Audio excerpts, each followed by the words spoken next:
Sevemem. Gelenin keyfi için geçmişe kalkıp sevemem.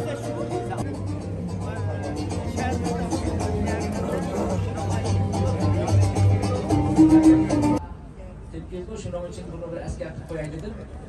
Onun için wir werden vorher bis zum Auswärtigen Uiguren!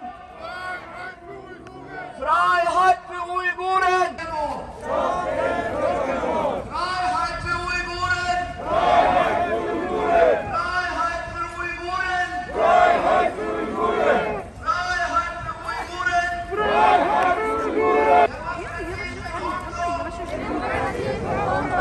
Menschenrechte für Uiguren! Keine Olympiade in China! Keine Olympiade in China! Was wollen wir? Was wollen wir? Freiheit für Uiguren! Aber Sie können zumindest garantieren, dass Frau Baerbock diese auch zu sich bekommt.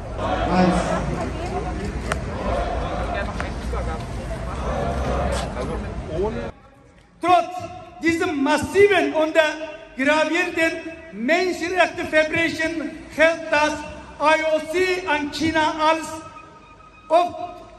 Austragungsort des Olympischen Winterspiele fest. Das ist unbegreiflich. Zumal laut dem Urteil müssen Regierung, Sponsoren, Nationale Olympische Komitee, Fernsehsender, Athleten, das IOC und jeder einzelne Mensch.